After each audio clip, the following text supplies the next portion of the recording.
पाठ 9। Madam Curie. जीवन परिचय। मैडम क्यूरी का बचपन का नाम मेरिया स्क्लोदोवस्का था। उनका जन्म 7 नवंबर 1867 को पोलैंड की राजधानी वारसा में हुआ था।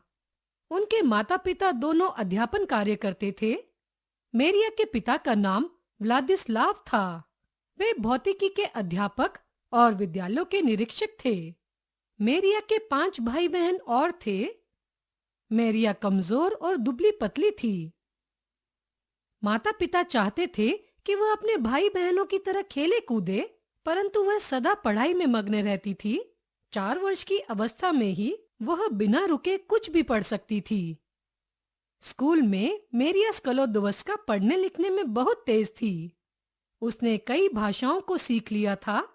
वह गणित में भी असाधारण रूप से बुद्धिमती थी। मेरिया की माँ का जब देहांत हुआ तो वह केवल 11 वर्ष की थी। अपने भाई बहन में वह सबसे छोटी थी, इसलिए माँ का अभाव सबसे अधिक उसे ही अनुभव होता था। इसका परिणाम यह हुआ कि पिता उसे ही सबसे अधिक स्नेह करने लगे।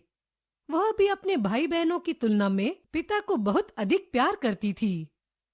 मेरिया स्क्लोदोवस्का ने हाई स्कूल की परीक्षा उच्च अंकों से उत्तीर्ण की। उसे स्वर्ण पदक प्रदान किया गया। यद्यपि मेरिया की उम्र तब 16 वर्ष से भी कम थी, फिर भी पिता ने मेरिया को इसकी स्वीकृति दे दी कि वह चाहे तो स्वतंत्र रूप से धन उपार्जन करके अपने भावी जीवन की रूपरेखा स्वयं तैयार कर सकती है। यूरोप के देशों की स्त्रियों को पुरुषों के समान अधिकार धीरे धीरे और संघर्ष के उपरांत प्राप्त हुए हैं। पोलैंड में भी 19वीं शताब्दी में स्त्री शिक्षा का आम रिवाज नहीं था।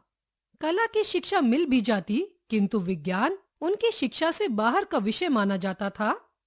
मेरिया किसी लड़के से कहीं अधिक प्रतिभाशालिनी थी।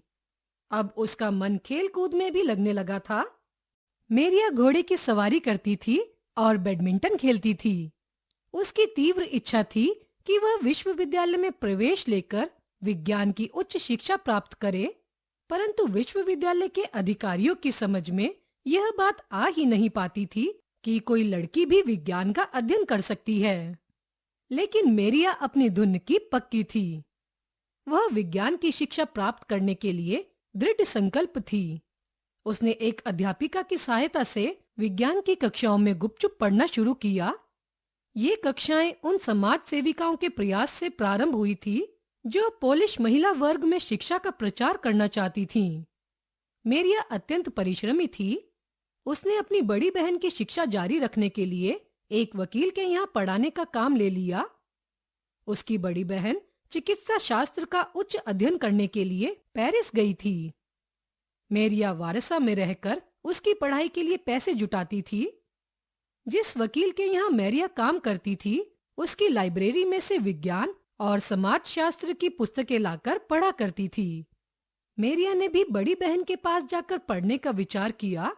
अध्ययन की गहरी रुचि के कारण उसे विवश होकर अपने वृद्ध पिता को स्वदेश में ही छोड़ना पड़ा। वह सन 1891 में पेरिस के लिए रवाना हुई। वहां जाकर उसने सारबोन विश्वविद्यालय में प्रवेश लिया। वहां उसका नाम मैरी पड़ गया। मैरी ने कठोर ज्ञान साधना प्रारंभ की। उसका स्वास्थ्य पहले से ही बहुत अच्छा नहीं था। कठोर साधना के कारण उसका स्वास्थ्य और भी खराब हो गया, किंतु मैरी की रुचि विज्ञान में बढ़ती ही गई।